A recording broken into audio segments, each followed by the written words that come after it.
माननीय सदस्यगण, 10वीं विधानसभा के 10वें सत्र में आपको संबोधित करते हुए मुझे अत्यंत हर्ष हो रहा है। यह वर्ष हमारी आज़ादी का स्वर्ण जयंती वर्ष है।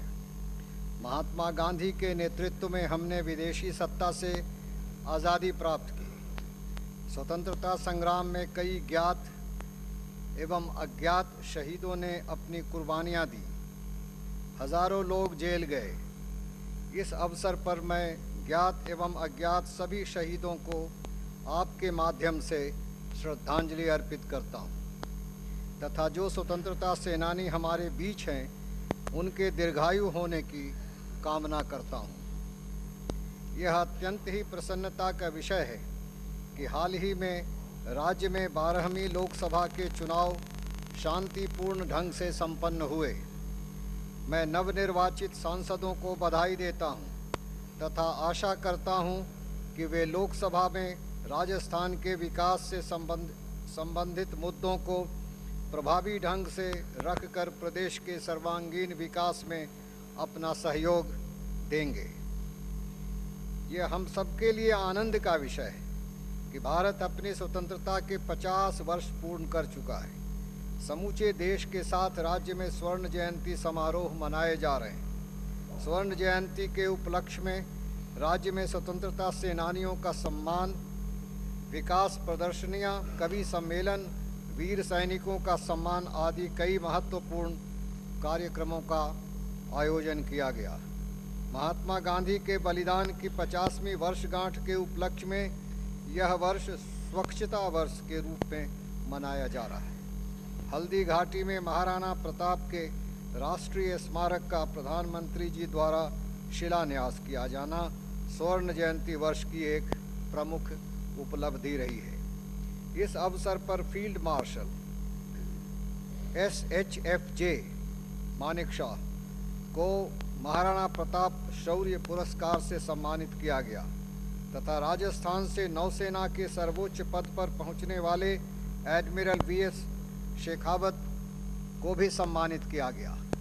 राज्य सरकार के अनुरोध पर भारत सरकार ने महाराणा प्रताप की स्मृति में एक डाक टिकट भी जारी किया।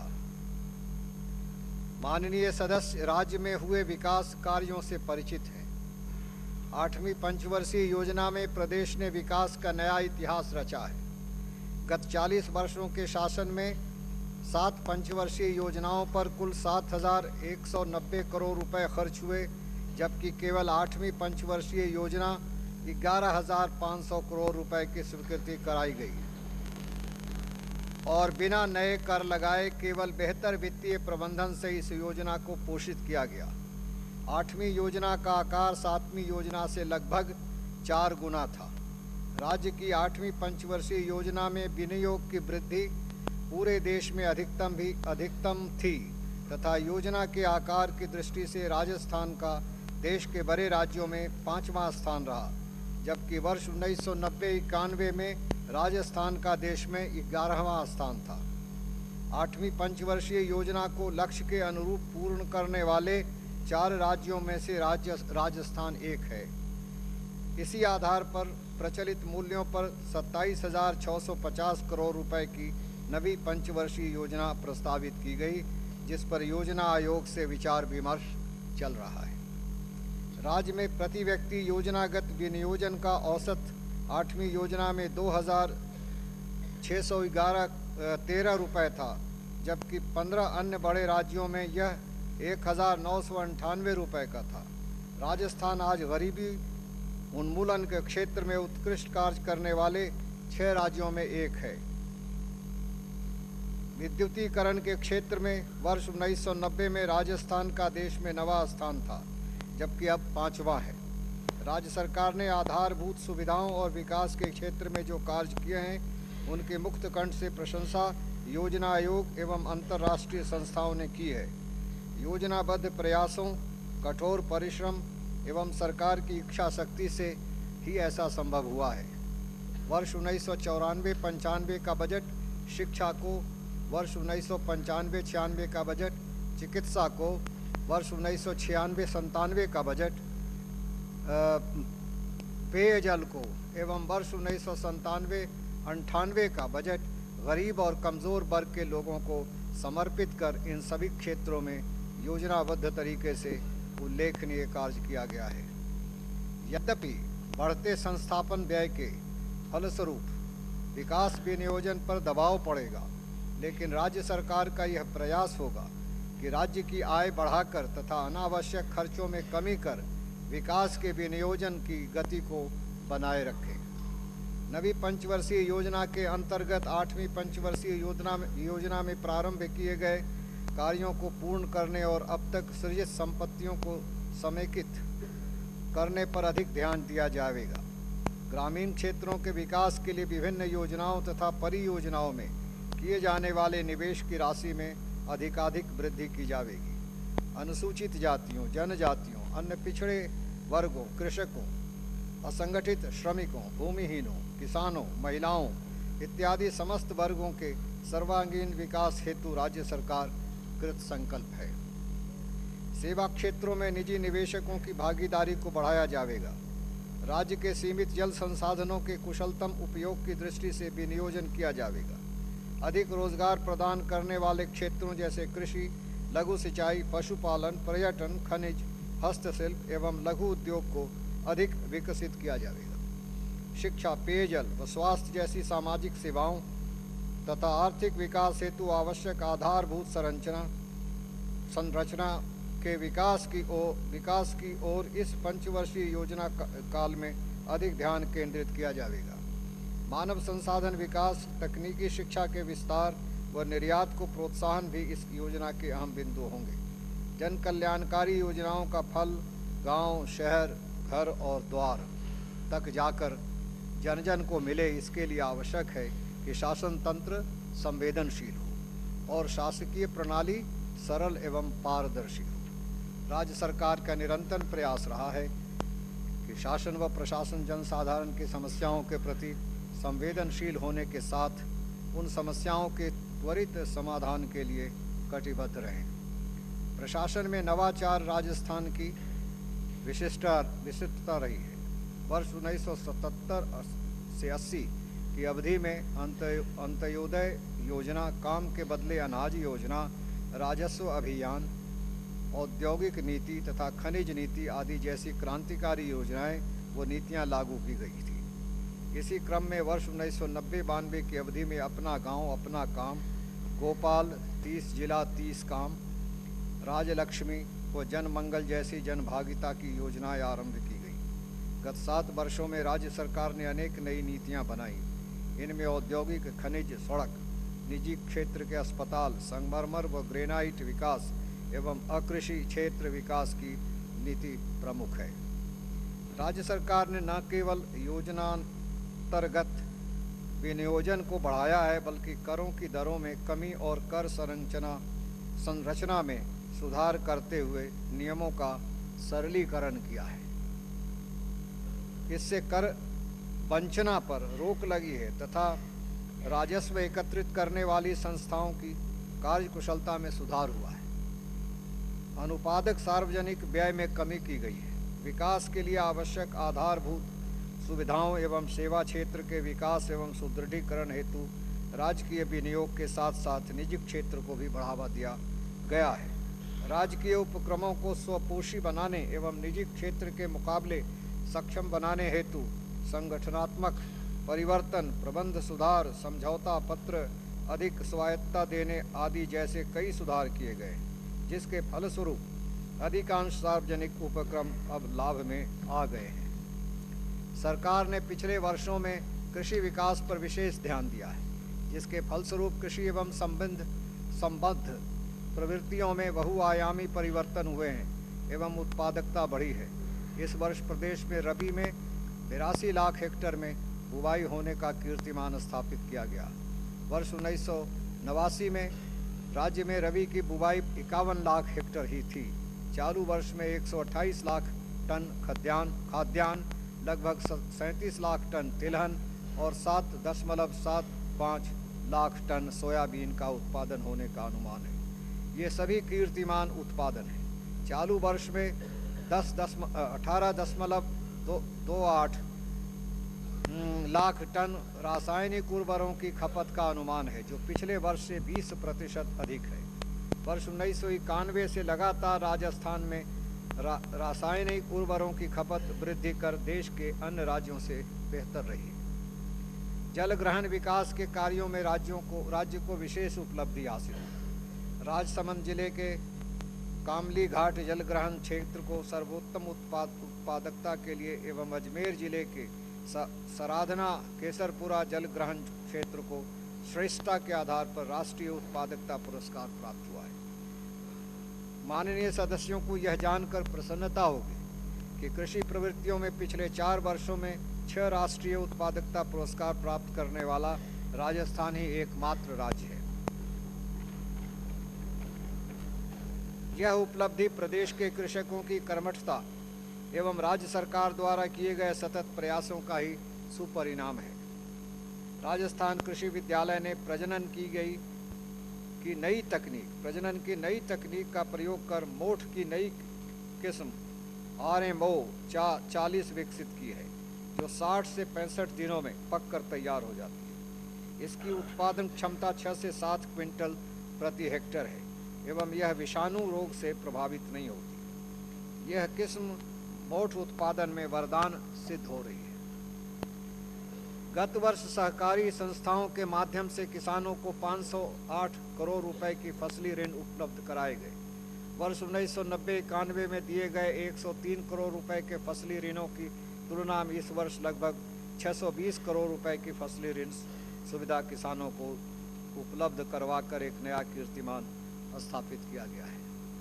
किसानों के लाभ के लिए कृषक मित्र सहकारी ऋण योजना प्रारंभ की गई है, जिसके अंतर्गत सिंचित भूमि वाले किसानों को 75,000 रुपये तक के फसली ऋण उपलब्ध कराए जाएंगे।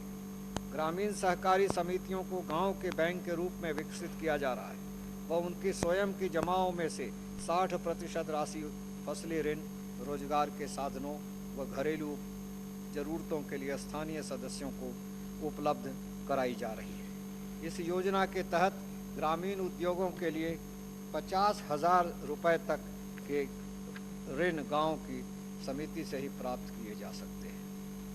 प्रबंध व्यवस्था में निरंतर सुधार के फलस्वरूप राज्य की अधिकांश सहकारी योजनाओं ने लाभ अर्जित किया है। राजफेड द्वारा उत्पादक संस्थाओं से सीधे किसानों को उचित मूल्य के गुणवत्ता वाले कृषि आदान उपलब्ध कराए जाने की प्रणाली शुरू की गई है। साथ ही कृषि जिन्सों की खरीद की प्रभावी व्यवस्था कर किसानों को बिचौलियों के शोषण से राहत दी गई है। राजफेड ने इस वर्ष अब तक 100 करोड़ रुपए का कारोबार किया है, जबकि 1990-91 में यह मात्र 27 करोड़ रुपए का था। वर्ष 1990-91 में राज्य के मात्र 3 केंद्रीय सहकारी बैंक लाभ में थे, जबकि वर्ष 1996-97 तक 26 में से 22 केंद्रीय सहकारी बैंक परिचालन लाभ में आ गए।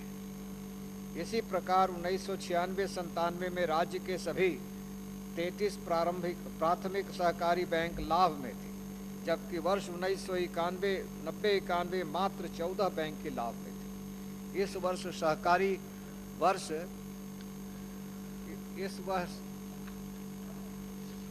वर्ष सहकारी संस्थाओं ने सदस्यों को लाभांश देने के साथ ही 1.5 करोड़ रुपए का लाभांश राज्य सरकार को भी दिया है। भारत सरकार द्वारा कराए गए सैटेलाइट सर्वेक्षणों के अनुसार राजस्थान के वृक्षाच्छादित क्षेत्र में 464 वर्ग किलोमीटर की उल्लेखनीय अभिवृद्धि हुई है। पूरे देश में केवल राजस्थान एवं कर्नाटक ही ऐसे राज्य हैं जिनमें 1991 से 97 की अवधि में हुए हर सर्वेक्षण में वृक्षाच्छादित क्षेत्र में वृद्धि होना पाया गया है। वनों की सुरक्षा में स्थानीय लोगों का सहयोग प्राप्त करने के उद्देश्य से साझा वन प्रबंधन योजना 1951 में प्रारंभ की गई तथा इसके अंतर्गत ग्राम स्तरीय वन सुरक्षा एवं प्रबंध समितियां गठित की गई। वर्तमान में 1942 ऐसी समितियां कार्यरत हैं। ये समितियां 2 लाख हेक्टेयर वन क्षेत्रों की सुरक्षा में सहयोग प्रदान कर रही हैं। जनता वन योजना के माध्यम से वर्ष 1986 से अब तक 1740 हेक्टेयर क्षेत्र में वृक्षारोपण कराया गया। राज्य में जापान सरकार की सहायता से 3 महत्वाकांक्षी वृक्षारोपण योजनाएं चलाई जा रही हैं। वर्ष 1991 में इंदिरा गांधी नहर वृक्षारोपण परियोजना, 1992 में अरावली वृक्षारोपण परियोजना और 95 में वानिकी विकास परियोजना जापान सरकार की सहायता से प्रारंभ की गई। विश्व बैंक की सहायता से रणथंभौर राष्ट्रीय उद्यान के पारिस्थितिकीय विकास हेतु 38 करोड़ रुपए की महत्वाकांक्षी परियोजना 1996-97 में प्रारंभ की गई। 7वीं पंचवर्षीय योजना में जहां 2.75 लाख हेक्टेयर क्षेत्र में वृक्षारोपण तथा चरागाह विकास के कार्य किए गए, वहीं 8वीं योजना में अवधि में ये कार्य 4.92 लाख हेक्टेयर क्षेत्र में किए गए। वानिकी योजना पर खर्च की जाने वाली राशि में भी 7वीं योजना के मुकाबले 8वीं योजना में 6 गुना से अधिक की वृद्धि की गई है और नवी योजना में यह राशि 8वीं योजना के प्रावधान के दुगने से भी अधिक हो जाएगी। वन विकास कार्यों पर इस वर्ष 110 करोड़ रुपए के व्यय और 181 लाख मानव दिवस रोजगार सृजित करने की आशा है। वर्ष 1976 में वन को संविधान की राज्य सूची से हटाकर समवर्ती सूची में शामिल करने के पश्चात भारत सरकार ने वर्ष 1980 में वन संरक्षण अधिनियम लागू किया।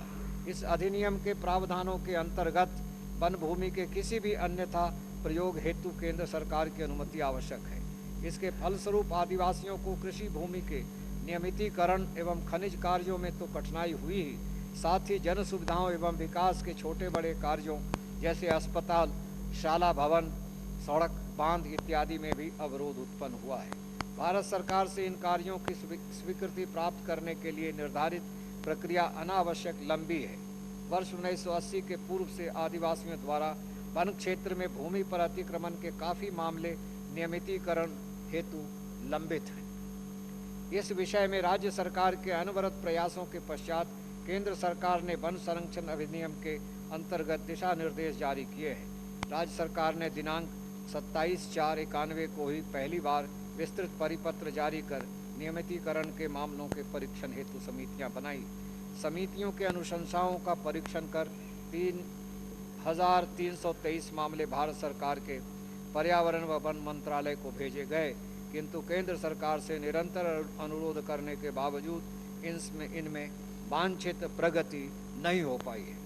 इसके अलावा राज्य विद्युत मंडल, सिंचाई, सार्वजनिक निर्माण, जन स्वास्थ्य, अभियांत्रिकी एवं उद्योग विभाग की 27 अन्य परियोजनाएं भी भारत सरकार के पर्यावरण या वन मंत्रालय में स्वीकृति के लिए लंबित हैं। इनमें से कुछ परियोजनाएं तो वर्ष 1987-88 से ही विचाराधीन है। राजस्थान की भूमि को रत्नगर्भा वसुंधरा होने का गौरव प्राप्त है। राज्य के आर्थिक विकास को गति देने की दृष्टि से खनन क्षेत्र पर विशेष रूप से ध्यान केंद्रित किया गया है। खनन क्षेत्र से जहां सीधे से ही लोगों को रोजगार मिलता है एवं राज्य सरकार को राजस्व प्राप्त होता है, वहीं अनेक उद्योगों के लिए यह कच्चे माल का स्रोत भी है। राज्य सरकार ने वर्ष 1995 में खनिज नीति एवं तत्पश्चात मार्बल और ग्रेनाइट नीति निर्धारित कर इस क्षेत्र के विकास में आने वाली अनेक कठिनाइयों का निराकरण किया है, किंतु भारत सरकार की नीतियां खनिज क्षेत्र के समुचित दोहन में बाधाएं पैदा कर रही हैं। वन संरक्षण अधिनियम 1980 के प्रावधान और इसके अंतर्गत निर्धारित प्रक्रिया की जटिलता राज्य के खनन क्षेत्र के विकास में एक बड़ी बाधा साबित हुई है। इस अधिनियम के लागू होने के पूर्व जारी किए गए खनन पट्टों के लिए भी केंद्र सरकार से अनुमति लेने की व्यवस्था से 69,000 हेक्टेयर क्षेत्र में स्थित 2,144 खानों में खनन कार्य गत वर्ष रोक दिया गया। भारत सरकार की अनुमति हेतु भेजे गए मामलों में लगातार पत्राचार के बावजूद भी 50% मामलों में अनुमति प्राप्त नहीं हुई है। राज्य में नए सीमेंट संयंत्रों की स्थापना के लिए खनन पट्टों की अनुमति हेतु भेजे गए मामलों में से 2 तथा पूर्वेक्षण अनुज्ञा प्राप्त के लिए प्रेषित 2 मामले में अब भी भारत सरकार में लंबित है। खान एवं खनिज विकास अधिनियम 1957 और खनिज रियायती नियम 1960 के अंतर्गत कतिपय मामलों में राज्य सरकार को शक्तियां प्रदत्त करने के लिए भी भारत सरकार को निरंतर अनुरोध किया गया, किंतु अभी तक अपेक्षित परिणाम सामने नहीं आए हैं। निजी क्षेत्र की कंपनियों के माध्यम से राज्य के एक बड़े क्षेत्र में तेल एवं प्राकृतिक गैस की खोज हेतु सर्वेक्षण कराया जा रहा है। सर्वेक्षण के प्रारंभिक नतीजे उत्साहजनक हैं। इसी प्रकार हवाई सर्वेक्षण के माध्यम से निजी कंपनियों की सहायता से बेस मेटल और अन्य खनिजों की खोज हेतु सर्वेक्षण कराया जा रहा है। आज के युग में ऊर्जा विकास का मूल आधार है। कृषि, उद्योग, परिवहन, दूरसंचार, खनन इत्यादि किसी भी क्षेत्र का ऊर्जा की समुचित आपूर्ति के भाव में विकास करना असंभव है। वास्तविक खपत की तुलना में विद्युत की उपलब्धि में अत्यधिक कमी इस सरकार को विरासत में मिली है। राज्य के सर्वांगीण आर्थिक विकास के लिए सरकार ने ऊर्जा के उत्पादन में वृद्धि के सशक्त प्रयास किए हैं तथा उल्लेखनीय सफलता हासिल की है। वर्ष 84-85 से वर्ष 89-90 की अवधि में जहां 1025 करोड़ यूनिट बिजली कृषि क्षेत्रों में दी गई, वहां वर्ष 90 और 97 की अवधि में यह आपूर्ति दुगने से भी अधिक यानी 2500 करोड़ यूनिट दी गई। जहां वर्ष 89-90 में ऊर्जा के उपयोग में कृषि क्षेत्र का भाग 27.76% था, वर्ष 1996-96-97 में यह बढ़कर 35.7% हो गया। वर्ष 84-90 की अवधि में 25,732 सब स्टेशनों, जिनमें 11 केवी से 220 केवी तक के सब स्टेशन शामिल हैं, का निर्माण हुआ। वहीं वर्ष 1990-97 में यह संख्या 73,595 रही। वर्ष 84 से 90 के दौरान जहां विद्युत उत्पादन पर 528 करोड़ रुपए व्यय किए गए, वहीं 90-97 में यह इस अवधि में 1,899 करोड़ रुपए का व्यय किया गया। राज्य में विद्युत की बढ़ती मांग के अनुरूप उत्पादन बढ़ाने के प्रयासों में केंद्रीय विद्युत आपूर्ति अधिनियम 48 के प्रावधान तथा केंद्रीय विद्युत प्राधिकरण की कार्य प्रणाली बाधा बन रही है। पर्यावरण और विद्युत नियमों के कुछ प्रावधान पूर्णतः असंगत एवं अतार्किक है। राज्य सरकार ने विद्युत उत्पादन के प्रयासों पर प्रतिकूल प्रभाव डालने वाले इन प्रावधानों को संशोधित करने का लगातार अनुरोध किया है, परंतु भारत सरकार के असहयोगपूर्ण रवैये के कारण यह संभव नहीं हो पाया। केंद्रीय सरकार की मुक्त व्यापार एवं उद्योग सहयोगी नीति की घोषणा के बावजूद केंद्र सरकार का राज्य सरकार की विभिन्न विद्युत योजनाओं के प्रति सकारात्मक रुख नहीं रहा है। विद्युत उत्पादन बढ़ाने की दृष्टि से अंतर्राष्ट्रीय प्रतिस्पर्धात्मक निविदाओं के माध्यम से कुल लगभग 3,348 मेगावाट क्षमता के विद्युत संयंत्रों की स्थापना के लिए निजी विद्युत उत्पादकों के साथ ऊर्जा क्रय अनुबंध निष्पादित किए गए, किंतु भारत सरकार द्वारा इनके लिए तरल ईंधन उपलब्ध कराने में लगभग 7 माह का विलंब किया गया और अब तक भी मात्र 1,415 मेगावाट क्षमता के लिए ही तरल ईंधन उपलब्ध कराया गया है। इस मध्य डॉलर के मुकाबले रुपए की विनिमय दर में भारी परिवर्तन हो गया। इस कारण इन संयंत्रों की स्थापना में प्रगति नहीं हो पाई है। राजस्थान सहित उत्तरी भारत ग्रिड के सभी राज्यों में बिजली की कमी की स्थिति से माननीय सदस्य परिचित हैं। राज्य सरकार ने विद्युत उत्पादन के विशेष प्रयास किए तथा बिजली की कमी की आपूर्ति अन्य स्थानों से बिजली खरीद कर भी की है। जनवरी माह तक इस वर्ष के गत वर्ष के मुकाबले 8.12% अधिक विद्युत उपभोक्ताओं को उपलब्ध कराई गई तथा 21,000 कुओं का विद्युतीकरण किया गया है। सूरतगढ़ तापीय विद्युत परियोजना के प्रथम चरण की 250 मेगावाट की प्रथम इकाई का कार्य शीघ्र पूर्ण होने की आशा है। इस इकाई से इसी वर्ष विद्युत उत्पादन प्रारंभ हो जाने की संभावना है। इस परियोजना की 250 मेगावाट की दूसरी इकाई का काम भी द्रुत गति से किया जा रहा है। निजी क्षेत्रों की विद्युत उत्पादन परियोजनाओं में से मेसर्स आरपीजी ग्रुप की नेफ्था आधारित 702 मेगावाट की परियोजना को केंद्रीय विद्युत प्राधिकरण की स्वीकृति शीघ्र प्राप्त होने की आशा है। बरसिंघर में स्थापित होने वाली 500 मेगावाट की लिग्नाइट आधारित तापीय विद्युत गृह परियोजना केंद्रीय विद्युत प्राधिकरण के पास स्वीकृति हेतु विचाराधीन है। सिंचाई सुविधाओं के विस्तार के उद्देश्य से नवी पंचवर्षीय योजना में विभिन्न सिंचाई परियोजनाओं पर 448 करोड़ रुपए का प्रावधान रखा गया है। इस वर्ष भारत सरकार के त्वरित सिंचाई लाभ कार्यक्रम एक्सेलरेटेड इरिगेशन बेनिफिट प्रोग्राम को अंतर्गत नर्मदा, बिसलपुर तथा पांचना परियोजनाओं को शामिल किए जाने की स्वीकृति प्राप्त की गई। बांध सुरक्षा कार्यक्रम को संशोधित रूप में सितंबर 97 से एक और वर्ष के लिए बढ़ाए जाने की स्वीकृति विश्व बैंक से प्राप्त की गई। प्रदेश की सिंचाई परियोजनाओं में उपलब्ध जल के कुशलतम उपयोग के लिए 1800 करोड़ रुपए की राजस्थान जल संसाधन संघनन योजना, Rajasthan water resources consolidation project तैयार की जा रही है। लघु सिंचाई परियोजनाओं के माध्यम से अतिरिक्त सिंचाई क्षमता सृजित किए जाने पर राज्य द्वारा विशेष बल दिया जा रहा है और इस हेतु नाबार्ड से ऋण प्राप्त किया जा रहा है। हनुमानगढ़ जिले व आसपास के क्षेत्रों को घग्गर नदी की बाढ़ से होने वाले नुकसान को कम करने हेतु 30 करोड़ रुपए की लागत की एक दूरगामी योजना तैयार की गई है। सिंचाई विभाग की लगभग 19 महत्वपूर्ण परियोजनाएं भारत सरकार के विभिन्न विभागों, केंद्रीय जल आयोग व योजना आयोग में अनुमति हेतु लंबित हैं। इनमें गंगा नहर आधुनिकीकरण परियोजना, जमुना जल उपयोग परियोजना, घग्गर बाढ़ नियंत्रण परियोजना, सावन भादो परियोजना व छापी सिंचाई परियोजनाएं भी शामिल हैं। वर्ष 1994 में सड़क नीति लागू की गई। वर्ष 1990 में जहां राज्य में 56,956 किलोमीटर सड़कें थी, वहीं 1997 तक 74,947 किलोमीटर सड़कें हो गई। नवी पंचवर्षीय योजना में 1991 की जनगणना के 1000 से अधिक आबादी के सभी 10,766 गाँवों को डामर की सड़कों से जोड़े जाने का लक्ष्य रखा गया है। मार्च 97 तक 7,278 ऐसे गांव डामर की सड़क से जुड़ चुके थे और इस वर्ष जनवरी माह तक 171 और गांवों को डामर सड़कों से जोड़ा जा चुका है। मार्च 1997 तक राज्य की 9,195 पंचायतों में से 8,845 पंचायत मुख्यालय विभिन्न प्रकार की सड़कों से जुड़ चुके थे, जिनमें डामर की सड़कों से जुड़े पंचायत मुख्यालयों की संख्या 6,760 थी।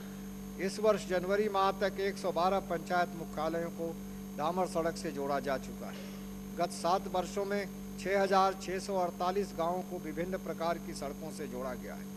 राज्य के कुल 37,889 गाँवों में से 1990 तक 13,065 गाँव सड़कों से जुड़े हुए थे, जो इस वर्ष बढ़कर 19,713 हो गए। निजी निवेशकों के माध्यम से राज्य में 2 उपमार्ग तथा 1 पुल का निर्माण कार्य हाथ में लिया गया है। इनमें से करौती पुल का कार्य पूर्ण किया जा चुका है तथा उदयपुर व पाली उपमार्ग का कार्य प्रगति पर है। राष्ट्रीय उच्च मार्ग संख्या 8 पर जयपुर से कोटपुतली तक 4 लेन का कार्य पूरा किया जा चुका है तथा आगे का कार्य प्रगति पर है। प्रदेश के सभी 222 नगरों के साथ साथ 1997 तक 37,889 आबाद गाँव में से 37,414 गाँवों को आंशिक या पूर्ण रूप से पेयजल की सुविधा से लाभान्वित किया जा चुका है। राज्य सरकार ने ग्रामीण एवं शहरी पेयजल योजनाओं पर किए गए वार्षिक व्यय में निरंतर वृद्धि की है। वर्ष 1990-91 में पेयजल योजनाओं पर 130.14 करोड़ रुपए की राशि व्यय की गई थी, जो वर्ष 1996-97 में बढ़कर 361.373 करोड़ रुपए की हो गई। राज्य सरकार ने राज्य में निरंतर गिरते हुए जल स्तर को दृष्टिगत रखते हुए अनेक संवर्धन योजनाएं स्वीकृत किए हैं ताकि आम जनता को समुचित मात्रा में पेयजल उपलब्ध हो सके। वर्ष 1996-97 में पेयजल की सुविधा से वंचित ढानियों व मजरों का पूर्ण सर्वेक्षण कराया गया। इन ढानियों व मजरों को योजनाबद्ध तरीके से पेयजल सुविधा उपलब्ध कराने के कार्य हाथ में लिए गए हैं। गत 3 वर्षों से पूर्व के लगभग 5,000 अधूरे कार्यों में अधिकांश को त्वरित गति से पूर्ण कराने की कार्यवाही की गई है। चूरू, हनुमानगढ़ व गंगानगर जिले के खारे पानी की समस्या से ग्रस्त गांवों के लिए जर्मन व भारत सरकार के सहयोग से विशेष योजनाएं प्रारंभ की गई हैं जिनमें कार्य प्रगति पर है। पेयजल की दृष्टि से महत्वपूर्ण बिसलपुर योजना का कार्य पूरा हो चुका है। मार्च 1990 तक इस योजना पर केवल 25.53 करोड़ रुपए व्यय किए गए थे, जबकि इसके पश्चात दिसंबर 1997 तक इस पर 132.51 करोड़ रुपए का व्यय किया गया।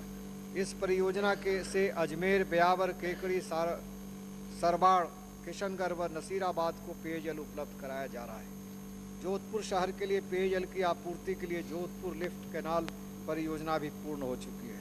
मार्च 1990 तक इस परियोजना पर 31.60 करोड़ रुपए व्यय किए गए थे, जबकि इसके पश्चात दिसंबर 1997 तक 223.80 करोड़ रुपए का व्यय किया गया है।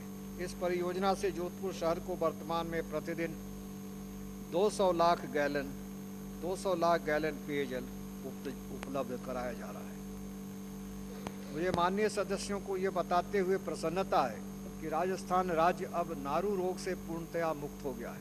इस वर्ष नारू रोग का एक भी रोगी राज्य में नहीं पाया गया। यह हमारे लिए एक महत्वपूर्ण उपलब्धि है। स्वतंत्रता प्राप्ति के पश्चात राज्य के गठन के समय राजस्थान में उद्योगों में पूंजी निवेश लगभग नगण्य था।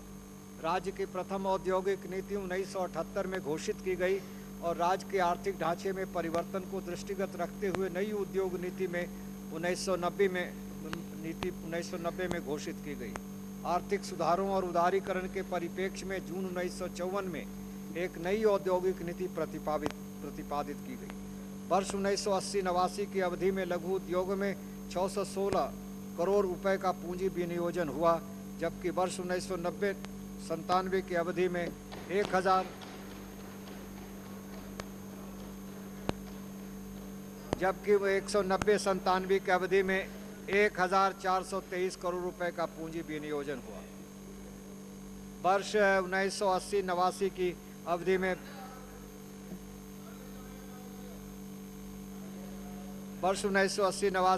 में बृहत एवं मध्यम स्तर की 218 इकाइयाँ स्थापित हुई, जिनमें 1,945 करोड़ रुपए का पूंजी विनियोजन हुआ था, जबकि 1990-97 के मध्य 290 बृहत एवं मध्यम उद्योग स्थापित हुए, जिनमें 9,984 करोड़ रुपए का पूंजी विनियोजन हुआ। वर्ष 1990 तक राज्य में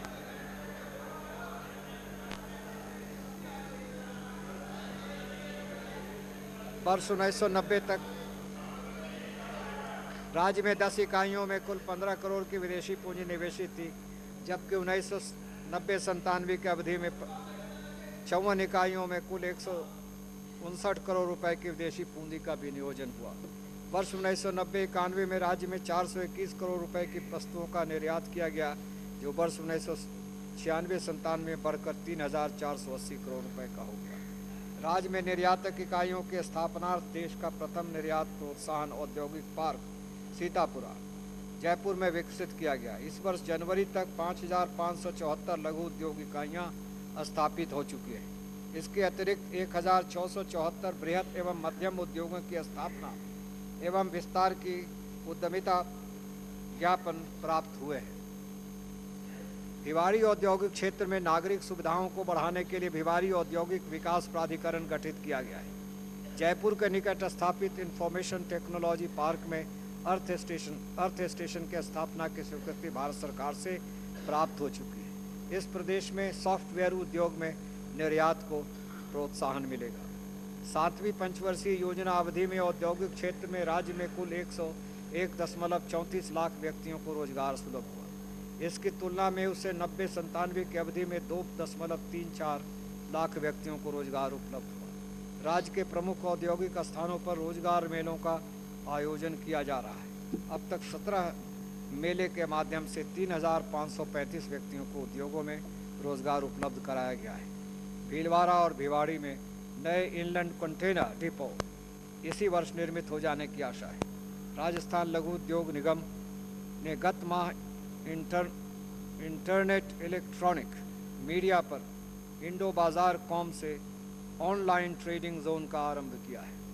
जिससे अंतर्राष्ट्रीय क्रेताओं को भारतीय निर्यातकों के उत्पादों के बारे में विस्तृत सूचना दी जा सकेगी।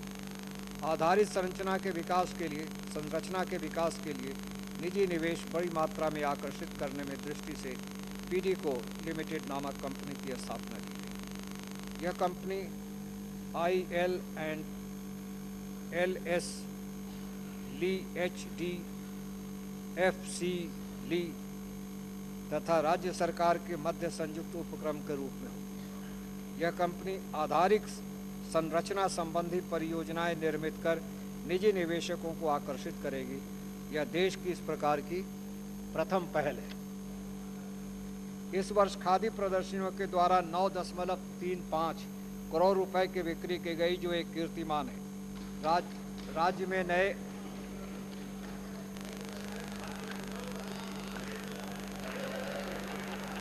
राज्य में नए इंस्टीट्यूट ऑफ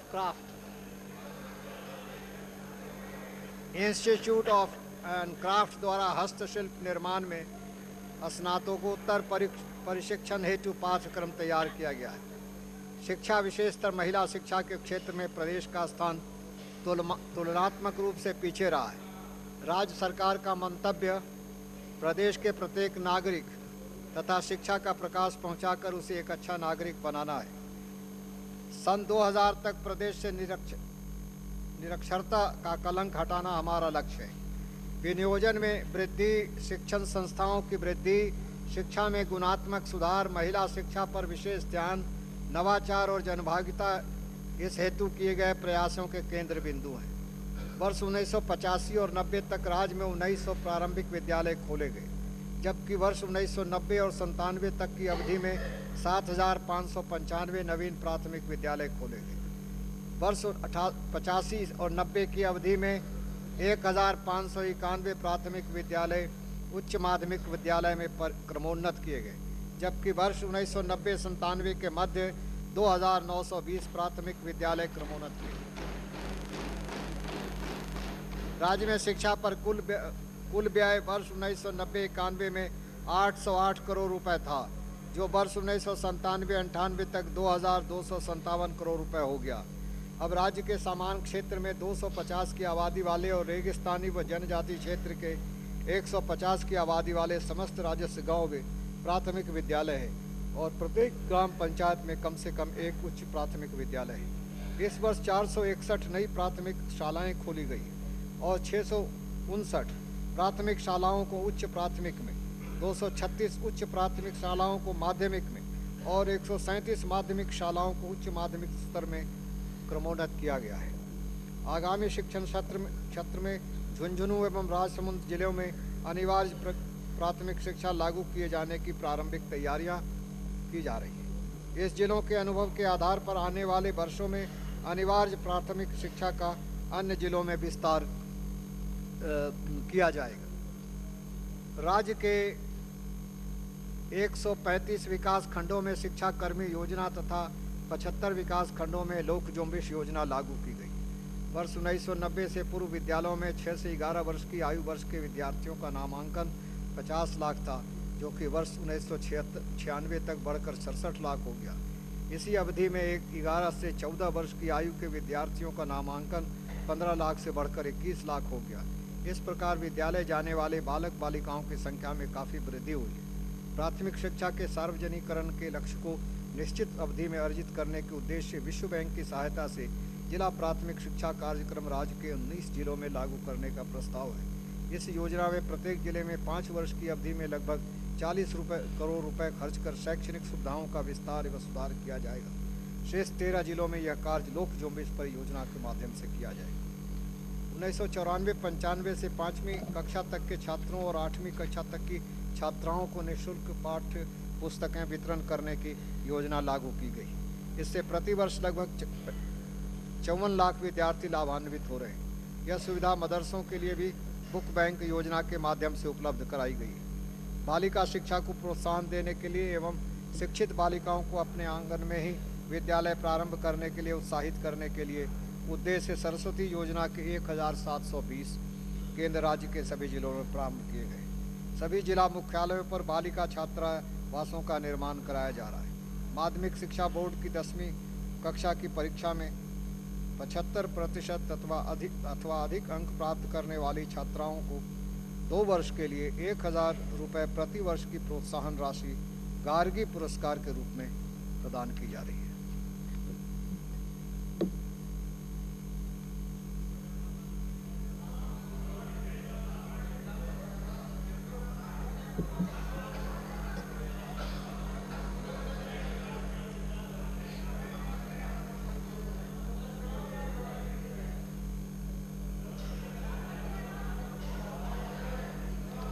आधे पर पहुंचे हैं।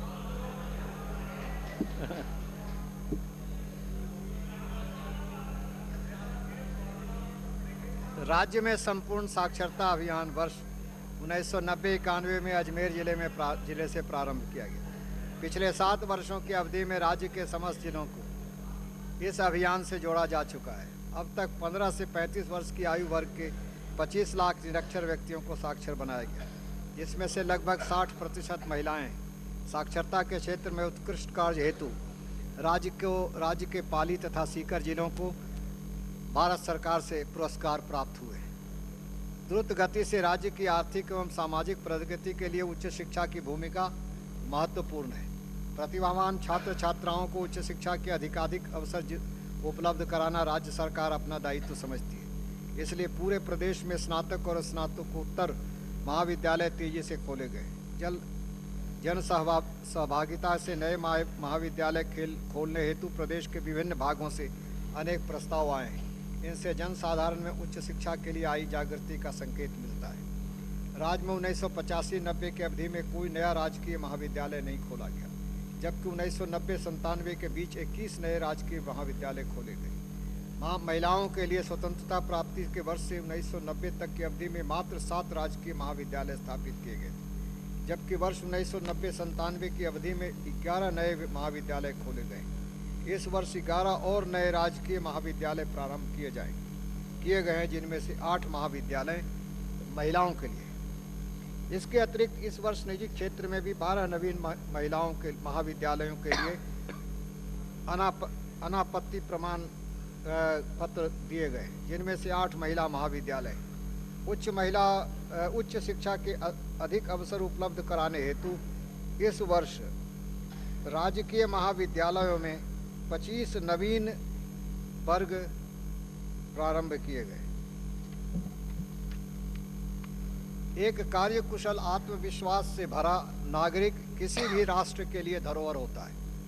प्रदेश में तकनीकी शिक्षा का ऐसा तंत्र विकसित करने का प्रयास किया गया है जिससे प्रशिक्षित युवा वर्ग स्वरोजगार की ओर प्रेरित हो। राज्य सरकार ने तकनीकी शिक्षा के क्षेत्र में क्षमता वृद्धि और गुणात्मक सुधार के योजनाबद्ध प्रयास किए। वर्ष 1990-97 के बीच 4 नए पॉलिटेक्निक खोले गए और इस प्रकार अब राज्य में 25 पॉलिटेक्निक कार्यरत हैं, जिसमें 6 महिलाओं के लिए। इस वर्ष जयपुर स्थित मालवीय क्षेत्रीय अभियांत्रिकी महाविद्यालय में 6.50 करोड़ के रुपए की लागत से अभिकल्पन केंद्र का निर्माण, कंप्यूटर केंद्र और पुस्तकालय का निर्माण आदि कार्य पूरे किए गए। राज्य सरकार ने जोधपुर स्थित MBM इंजीनियरिंग कॉलेज में आर्किटेक्चर और केमिकल इंजीनियरिंग एवं MLBTI भीलवाड़ा में टेक्सटाइल इंजीनियरिंग के नए पाठ्यक्रम प्रारंभ करने हेतु नीतिगत निर्णय लिया है। 1985-90 में 25 नए औद्योगिक प्रशिक्षण संस्थान खोले गए थे, जबकि वर्ष 1990-97 में 40 नए औद्योगिक प्रशिक्षण संस्थान खोले गए। अब राज्य में 95 राजकीय औद्योगिक प्रशिक्षण संस्थान हैं, जिनमें से 8 महिलाओं के लिए। इस वर्ष दस्तकार प्रशिक्षण योजना के अंतर्गत 3 नए औद्योगिक प्रशिक्षण संस्थानों की स्वीकृति दी गई। 5 औद्योगिक प्रशिक्षण संस्थाओं के भवन निर्माण का कार्य प्रारंभ किया गया। प्रदेश में चिकित्सा एवं स्वास्थ्य सुधारों का निरंतर विस्तार किया जा रहा है। वर्ष 1990-91 में इन सेवाओं पर प्रति व्यक्ति खर्च 57.42 रुपये था, जो वर्ष 1997-98 में बढ़कर 157.59 रुपये हो गया है। गत 7 वर्षों में राज्य में 76 सामुदायिक स्वास्थ्य केंद्र, 598 प्राथमिक स्वास्थ्य केंद्र, 1650 उप स्वास्थ्य केंद्र, 97 मातृ शिशु स्वास्थ्य केंद्र, 27 शहरी डिस्पेंसरी एवं 9 शहरी प्राथमिक स्वास्थ्य केंद्र स्थापित किए गए। इसी अवधि में 3558 उप स्वास्थ्य केंद्र व 387 प्राथमिक स्वास्थ्य केंद्र भवनों का निर्माण भी करवाया गया है। राज्य के सभी जिला चिकित्सालयों में गहन चिकित्सा इकाई एवं 5 जिला चिकित्सालयों में वर्ण यूनिट की स्थापना की गई है। अजमेर में 540 लाख रुपए की लागत से 300 शैय्याओं युक्त मातृ एवं शिशु चिकित्सालय की स्थापना की गई। राज्य के विभिन्न चिकित्सा संस्थानों में गत 7 वर्षों में कुल 6150 शैय्याओं की वृद्धि की गई। समस्त उपखंड मुख्यालयों पर सामुदायिक स्वास्थ्य केंद्रों को क्रमोन्नत करने के निर्णय के क्रम में इस वर्ष 9 सामुदायिक स्वास्थ्य केंद्रों को क्रमोन्नत कर 50 शैय्याओं युक्त किया गया है। इस वर्ष धौलपुर, हनुमानगढ़ और राजसमंद जिला मुख्यालयों पर नए होम्योपैथिक औषधालय स्वीकृत किए गए। राज्य के सामुदायिक स्वास्थ्य केंद्रों में विगत 7 वर्षों में 196 एक्सरे मशीनें, 104 रोगी वाहन और 163 ECG मशीनें और 203 प्राथमिक स्वास्थ्य केंद्रों में रोगी वाहन उपलब्ध कराए गए। पल्स पोलियो अभियान की शुरुआत करने में राजस्थान अग्रणी रहा है। 5 वर्ष की आयु के बच्चों को पोलियो से मुक्त कराने के लिए इस वर्ष भी गत 2 वर्षों की भांति पल्स पोलियो अभियान चलाया जाकर लगभग 80 लाख बच्चों को लाभान्वित किया गया है। गत 7 वर्षों में अंधता निवारण कार्यक्रम के अंतर्गत लगभग 7 लाख नेत्र ऑपरेशन किए गए। क्षय एवं कैंसर के प्रति जागरूकता लाने एवं निदान करने की दृष्टि से पंचायत समिति व जिला स्तर पर शिविरों का आयोजन किया जा रहा है। जैसा कि माननीय सदस्यों को विदित है कि राज्य में परिवार कल्याण कार्यक्रम को अब सामाजिक विपणन पद्धति के आधार पर चलाया जा रहा है। इसके अंतर्गत कार्यकर्ता जनता की आवश्यकता की जानकारी प्राप्त कर अपने लक्ष्य स्वयं निर्धारित करते हैं। अस्थायी साधन एवं अंतराल साधनों के माध्यम से अधिक दंपतियों को साधन उपलब्ध कराने में 96-97 में इसके पूर्व वर्ष की तुलना में राजस्थान ने देश में सर्वाधिक वृद्धि अर्जित की है। इस वित्तीय वर्ष में अब तक 190 लाख व्यक्तियों ने नसबंदी ऑपरेशन कराए हैं। राज्य लक्ष्मी योजना के तहत 63,502 बॉन्ड जारी किए जा चुके हैं एवं जन मंगल योजना में 15,000 जोड़े प्रशिक्षित हो चुके हैं।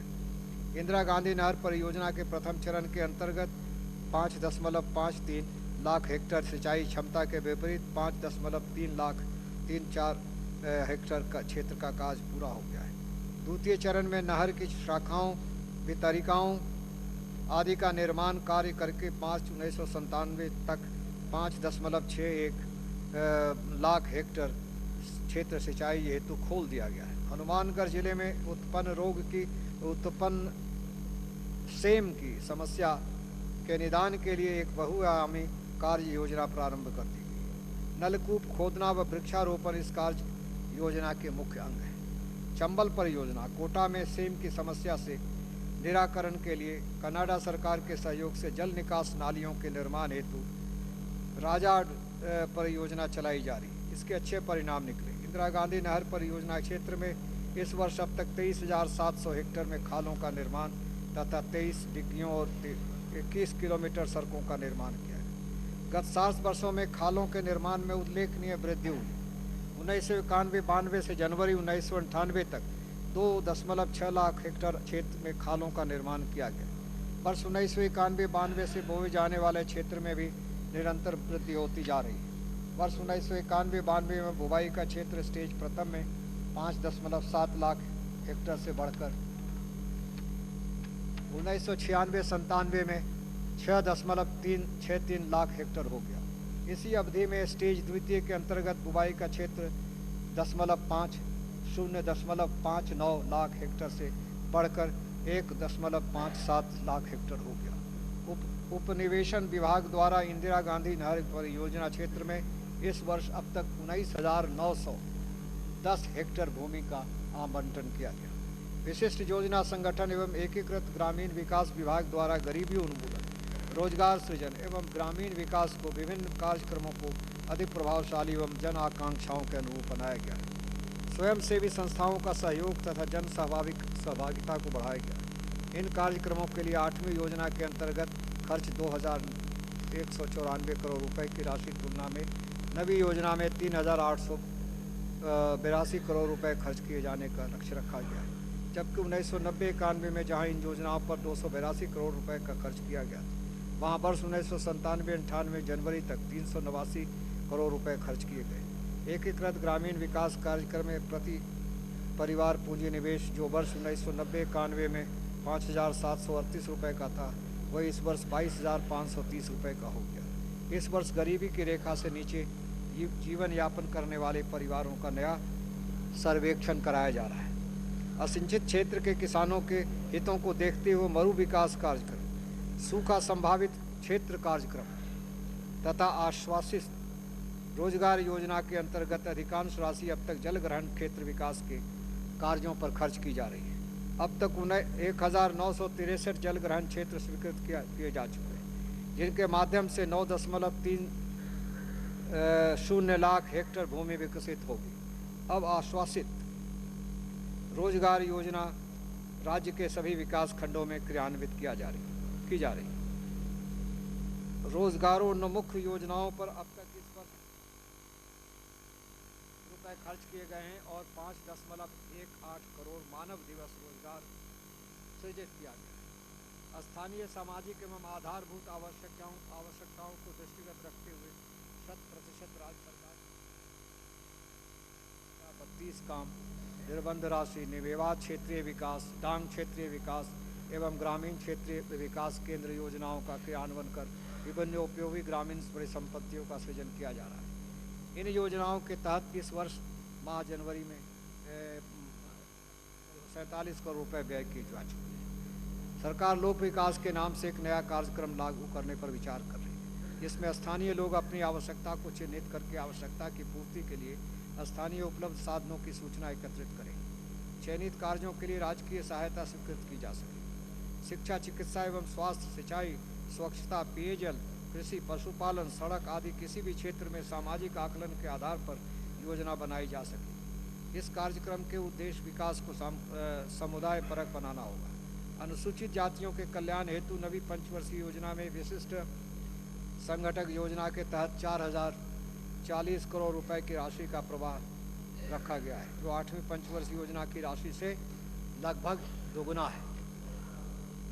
अनुसूचित जाति बाहुल्य वाले 150 संबल ग्रामों में इस वर्ष सामुदायिक भवन बनाए जा रहे हैं। बाह्य सहायता के सहयोग से लगभग 120 करोड़ रुपए की लागत से 12 आवासीय विद्यालय स्थापित किए जाने की योजना प्रगति पर। विकलांगों के पुनर्वास हेतु मेडिकल कॉलेज के प्रावधानों में 4 पुनर्वास केंद्र अजमेर, उदयपुर, जोधपुर और बीकानेर में खोले गए। वैवाहिक परिचय सम्मेलन आयोजित कर विवाह हेतु 5,000 रुपये की राशि प्रत्येक विवाह हेतु 5,000 रुपये की राशि प्रत्येक विकलांग को उपलब्ध कराई गई है। विधवाओं की पुत्रियों के विवाह के हेतु भी 5,000 रुपये की आर्थिक सहायता उपलब्ध कराई गई।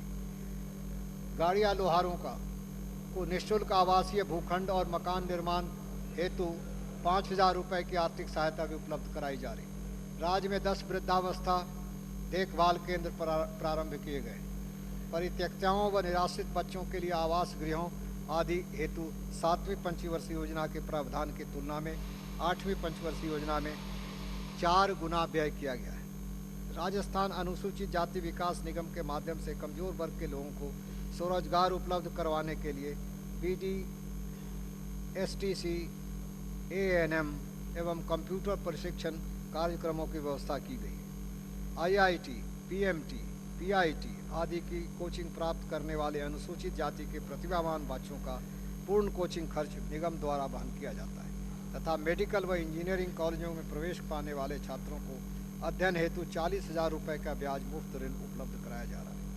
जनजातियों के आर्थिक विकास हेतु लघु सिंचाई, बागवानी, रेशम, कीट पालन, मत्स्य पालन, पशुपालन आदि के अनेक कार्यक्रम संचालित किए जा रहे हैं।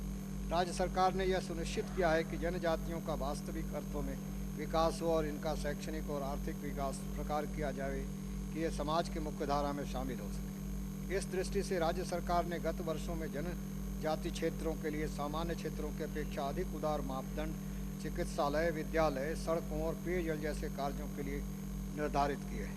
अनुसूचित जनजाति विकास पर जहाँ 1957 से 1990 तक मात्र 1,010 करोड़ रुपए खर्च हुए थे, वहीं 1991-97 की 6 वर्ष की अवधि में 1,673 करोड़ रुपए खर्च किए गए और वो नवी पंचवर्षीय योजना में 2,766 करोड़ रुपए खर्च किए जाने का लक्ष्य है। जनजाति के युवकों को एसटीसी, बीएड, पशुधन सहायक, शारीरिक अनुदेशक, एएनएम आदि के प्रशिक्षण प्रदान करने हेतु विशेष व्यवस्थाएं की गई है।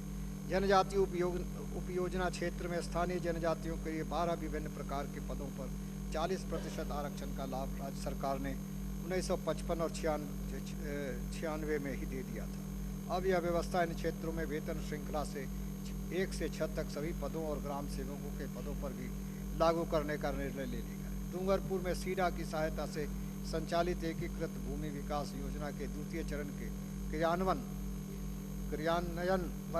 क्रियान्वयन हेतु स्वीडन सरकार से स्वीकृति प्राप्त हो चुकी है।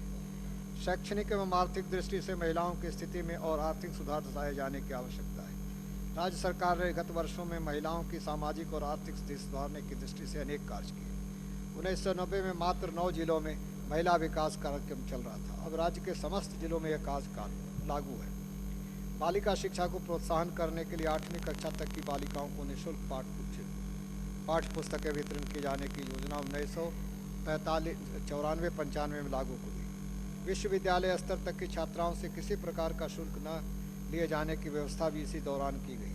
समाज में बालिकाओं की भागीदारी बढ़ाने के विषय में जन चेतना पैदा करने की दृष्टि से 2 अक्टूबर 1997 को बालिका समृद्धि योजना प्रारंभ की गई। महिलाओं के लिए राजकीय सेवा में 20% आरक्षण की व्यवस्था की गई। पंचायती राज एवं स्थानीय प्रशासन प्रबंध में महिलाओं को उचित भागीदारी प्रदान की गई है। इसके परिणाम स्वरूप आज 10 जिलों में जिला प्रमुख, 80 प्रधान और 3064 सरपंचों के पदों पर महिलाएं कार्यरत हैं। इसी प्रकार नगरीय संस्थाओं में भी महिलाओं की व्यापक भागीदारी बनी हुई है। ग्रामीण क्षेत्रों में महिलाओं और बच्चों के विकास की द्वाकरा योजना अब राज्य की 184 पंचायत समितियों में चलाई जा रही है। इस प्रकार 400 नए महिला समूह गठित होने की आशा है। राज्य के 15 जिलों में किशोर बालिका योजनाएं चलाई जा रही है, जिसके अंतर्गत प्रत्येक जिले में 600 बालिकाओं को लाभान्वित किया गया है। राजस्व प्रशासन के सुदृढ़ीकरण पर राज्य सरकार ने गत वर्षों में विशेष ध्यान दिया। राज्य में वर्ष 1956 से 1971 तक की 35 वर्ष की अवधि में केवल एक नया जिला, 7 उपखंड और एक नई तहसील सृजित की गई। इसकी तुलना में 1990 से अब तक बारां, दौसा, राजसमंद, हनुमानगढ़ और करौली के 5 नए जिले सृजित कर इन क्षेत्रों के लंबे समय से चली आ रही मांग को पूरा किया गया। इस अवधि में 5 नए अतिरिक्त जिला मजिस्ट्रेट कार्यालय, 10 नए उपखंड, 5 नई तहसीलें और 15 नई उप तहसीलें खोली गई और 11 उप तहसीलों को क्रमोन्नत किया गया। राजस्व रिकॉर्ड के कंप्यूटरीकरण का कार्य प्रत्येक जिले में प्रारंभ किया गया और इसके लिए 478 लाख रुपए स्वीकृत किए गए। राज्य की 8 तहसीलों में हवाई सर्वेक्षण के माध्यम से भू प्रबंधन कार्य हाथ में लिया गया है। गाँव के पुराने नक्शों को जो बीघों पर आधारित थे मैट्रिक प्रणाली में परिवर्तित करने हेतु एक आधुनिक कंप्यूटरीकृत वर्क स्टेशन की स्थापना की गई। इसके अंतर्गत प्रथम चरण में 12 तहसीलों के मानचित्रों को बदला जा चुका है। राज्य में अनेक मंदिर राज्य सरकार की देखरेख में हैं, जिनकी ओर राज्य सरकार ने समुचित ध्यान दिया है। वर्ष 1995 से 97 तक की अवधि में 12 मंदिरों के जीर्णोद्धार के लिए राज्य सरकार ने 125 लाख रुपए स्वीकृत किए। इतनी ही राशि मंदिरों की निधि से भी खर्च की जाएगी। इतनी बड़ी राशि मंदिरों के जीर्णोद्धार के लिए प्रथम बार ही स्वीकृत की गई। मंदिरों में भोग, राग, नैवेद्य हेतु खर्च की जाने वाली राशि को भी 16 लाख रुपए से बढ़ाकर गत वर्ष 84 लाख रुपए किया गया। निजी मंदिरों को दी जाने वाली अनुदान राशि में भी गत वर्ष 4 गुना वृद्धि की गई है। राज्य सरकार ने गत कुछ वर्षों में पूर्व सैनिकों के लिए अनेक कल्याणकारी कार्यक्रम आरंभ किए हैं।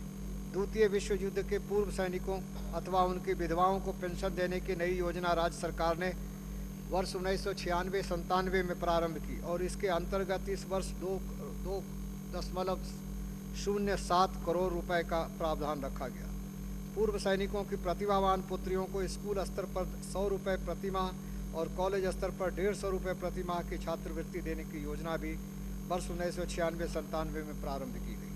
इस वर्ष 595 पूर्व सैनिकों को 12,267 बीघा भूमि आवंटित कराई गई और 668 पूर्व सैनिकों को नियमित नियोजन उपलब्ध कराया गया। लगभग 2,400 पूर्व सैनिकों को संविदा के आधार पर नियोजित कराया गया। बाड़मेर, जैसलमेर, कोटा और पाली में नए सैनिक विश्राम गृह निर्मित कराए गए।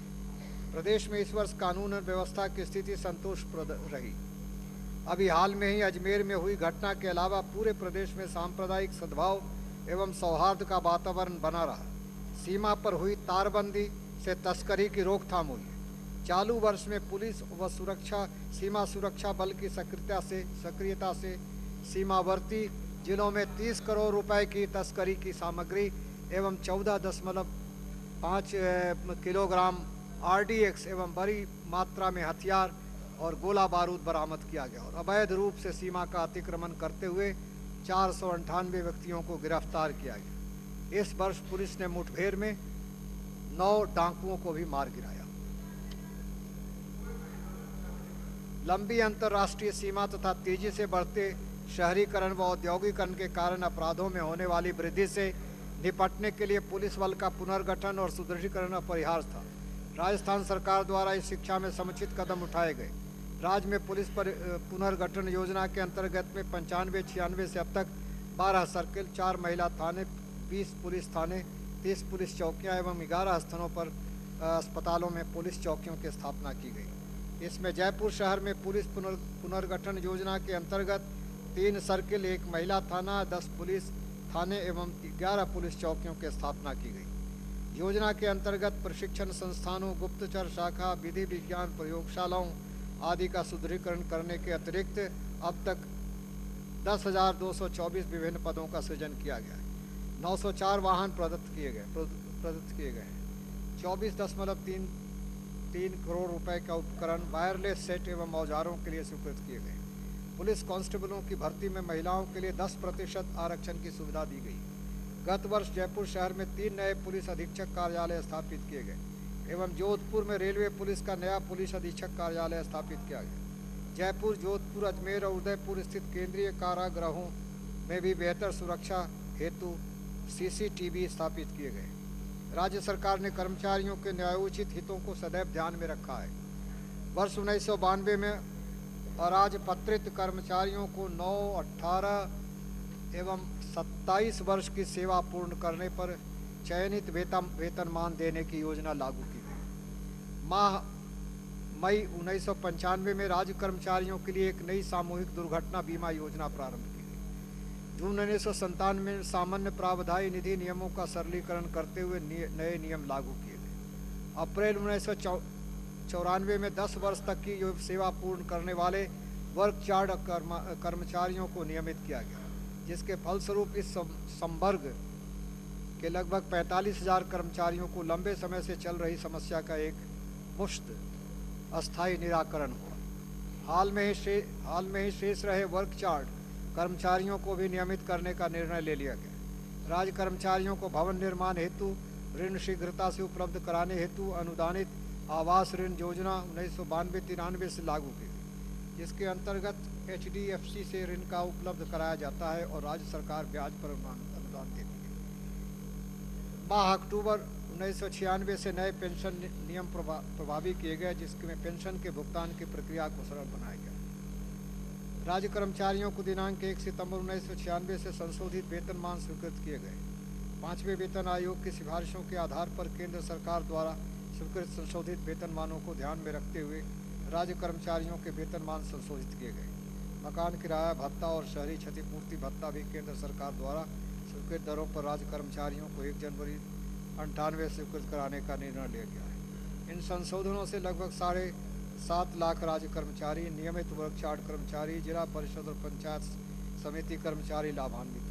राज्य के पेंशनरों को भी केंद्र सरकार के द्वारा किए गए संशोधन का लाभ 1 सितंबर 1996 से स्वीकृत करने का निर्णय लिया गया है। आशा है कि संतुष्ट कर्मचारीगण अधिक लगन और निष्ठा के साथ जन सेवा करेंगे।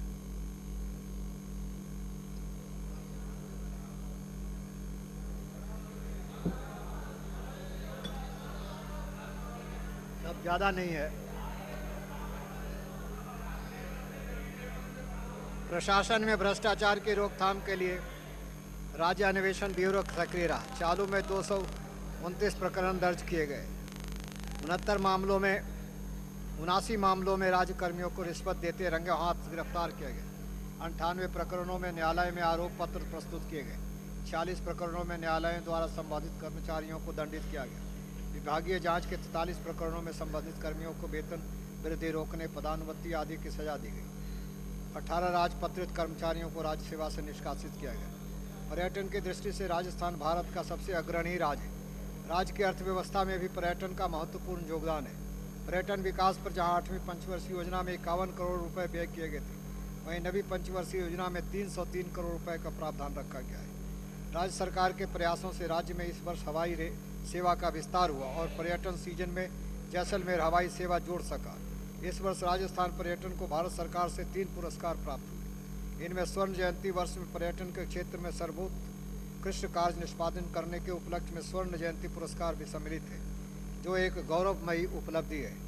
इस वर्ष राज्य सरकार ने लगभग 2 करोड़ रुपए की राशि से विभिन्न स्मारकों, संग्रहालयों, भित्ति चित्रों आदि के संरक्षण का कार्य करवाया है।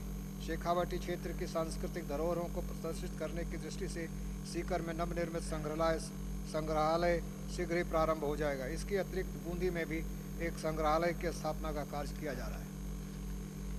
इस वर्ष सरकारी दुग्ध डेयरी के माध्यम से दुग्ध संकलन में उल्लेखनीय वृद्धि हुई है।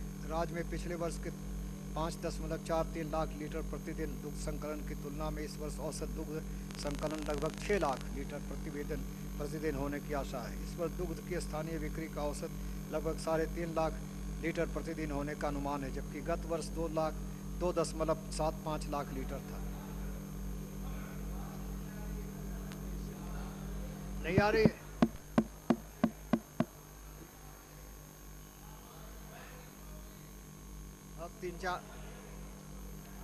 अब 3-4 पृष्ठ रह गए हैं, इसलिए थोड़ी देर और धीरज रखें। राज्य में पिछले वर्ष राज्य में जून 1997 से नवीन लक्षित सार्वजनिक वितरण प्रणाली लागू की, जिसके अंतर्गत गरीबी की रेखा से नीचे जीवन बसर करने वाले परिवारों को प्रति माह 10 किलो गेहूँ 3 रुपये प्रति किलो की दर से तथा अन्य परिवारों को 5 रुपये 10 पैसे प्रति किलो की दर से वितरित कराया जा रहा है। उचित मूल्य की दुकानों से आयोडीन, नमक और जीवन रक्षक घोल भी वितरित कराया जा रहा है। सार्वजनिक वितरण प्रणाली में पारदर्शिता लाने के लिए प्रति माह के स्टॉक रजिस्टर व वितरण रजिस्टर तहसील रसद कार्यालय में अगले माह जमा कराने के निर्देश दिए गए हैं, ताकि शिकायतों और अनियमितताओं का प्रभावी जांच की जा सके। राज्य स्तर पर उपभोक्ता संरक्षण आयोग व जिला स्तर पर जिला उपभोक्ता संरक्षण मंच गठित किए गए हैं। राज्य के जिला उपभोक्ता संरक्षण मंचों ने दिसंबर 97 तक लगभग 89,000 प्रकरण निस्तारित किए थे, जो अन्य राज्यों की तुलना में एक कीर्तिमान है। राज्य सरकार ने वर्ष 1990 से 97 तक न्यूनतम मजदूरी में भी वृद्धि की है। न्यूनतम मजदूरी की गई दरें अकुशल, अर्धकुशल और कुशल श्रमिकों के लिए क्रमशः 44 रुपये, 47 रुपये और 50 रुपये निर्धारित करने की प्रक्रिया प्रारंभ कर दी गई। यह वृद्धि वर्ष 1990 की तुलना में दोगुनी होगी। राज्य में इस वर्ष अपेक्षाकृत औद्योगिक शांति बनी रही। हड़तालों और तालाबंदी की संख्या में गत वर्ष के मुकाबले कमी हुई। उद्योगों और कारखानों में कार्यरत बीमित श्रमिकों एवं उनके परिवारजनों की चिकित्सा सुविधा उपलब्ध करवाने की दृष्टि से कर्मचारी राज्य बीमा योजना के अंतर्गत इस वर्ष भीलवाड़ा में एक चिकित्सालय तथा उदयपुर, टोंक और सीकर जिलों में एक औषधालय प्रारंभ किए गए। गत कुछ वर्षों से ईश्वर की कृपा से राज्य में अच्छी वर्षा हो रही है।